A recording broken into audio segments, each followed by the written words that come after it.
गंजाम जिला घरोई बस मालिक संघ ब्रह्मपुर जोन 4 बंधु मिलन स्थानीय इंजीनियर स्कूल निकटस्थ रेभिन्यू आईभीर सभागृह में गंजाम जिला घरोई बस मालिक संघ ब्रह्मपुर जोन 4 बंधु मिलन कार्यक्रम अनुष्ठित हो जाए। संघर विभिन्न समस्या उपर आलोचना होता।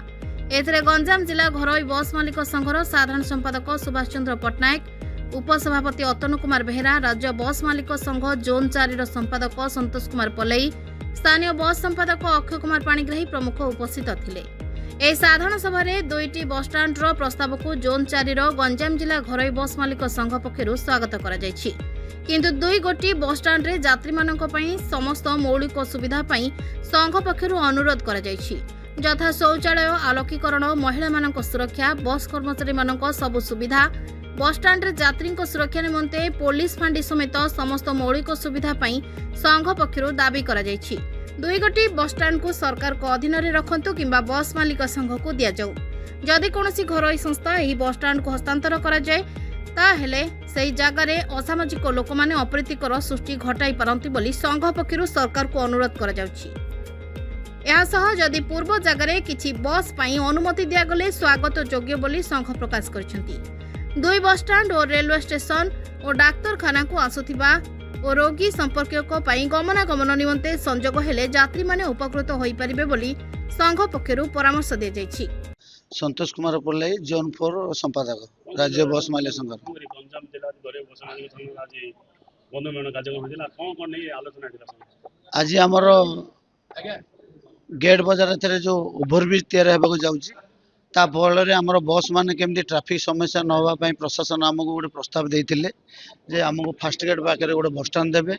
पुणी एपटे आमे प्रस्ताव देइतलु जे हमर भुवनेश्वर गजपति जिला और आंध्रपटे जो गाड़ी जाउछि पुराना बस स्टैंड रे चालू कमा बोलिएगी, किंतु प्रशासन जदि बर्तमान लांजीपल्ली पाखे किसी सरकारी जगह देवतर जगह देकी बस स्टैंड करे आम से भी सहयोग करूँ। द्वितीय कथा है जो 2टा बस स्टैंड रेलवे स्टेशन जी ये समस्त को संजोग करने आमको उपयुक्त टाउन बस दि जाऊ। 2टा जगह बस स्टैंड रे हमर पब्लिक टॉयलेट ठू आरंभ करी आलोकीकरण जल 24 घंटा सुविधा जहाँ जहाँ दरकार से प्रशासन करा जाऊ।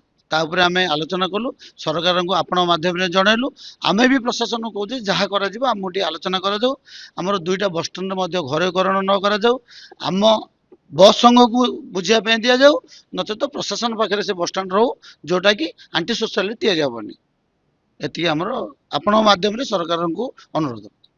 गंजाम जिला बस मालिक संघर साधारण संपादक सुभाष चंद्र पट्टनायक। गंजाम जिला बस मालिक बंधु मिलन कार्यक्रम कोन नै आलोचना होला।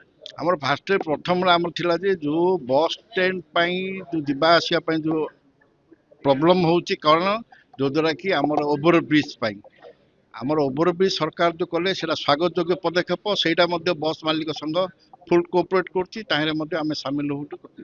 ता सत्य मध्ये हमर निज व्यापार को जेमिति बंचेउ हम व्यापार किनि शुरू करबो सेही पई मध्ये सरकार को अनुरोध करछु तांकर जिंसटा को ताके निजे करंतु प्लस हम व्यापार कथा मध्ये चिंता करंतु बुझले सी जेते बेले जहाँ चाहिए आम सहित सामिल बाध्य हबू मात्र सी आम बेपार बाणिज्य आम आक्षेप कर ये देखु। संघर समस्या तो बहुत प्रकार थिला से जो तराटाणी गाड़ी ऊपर थिला से जिनस थिला आम जाई काली सेक्रेटरी मिस्टिलु से गोटे प्रकार टेंडर डाकी गोटे प्रकार टेंडर इश्यू होती से विषय में प्रस्ताव कलु अन्य प्रस्ताव कलु आम मेन पॉइंट थिला बस स्टैंड उपरे तापर आम जो आस्का भंडार जो सरकार गोटे बस स्टैंड भी टेम्पोरारी कहते आम कटक भुवनेश्वर पालाखेमुंडी इच्छापुर जो देइचंती आमको आमर लोकल एमएलए आम जाइए लोकल एमएलए आम प्रतिश्रुति देते जो लांजीपुली पाखे गोटे 16 एकर जगह अच्छी आप बढ़िया भल स्वागत योग्य पदक्षेप आ बहुत बहुत धन्यवाद आमर एमएलए को सी आम कमिटमेंट आदर से डिस्कसन कर आसीचु बस। ब्यूरो रिपोर्ट विकल्प समाचार।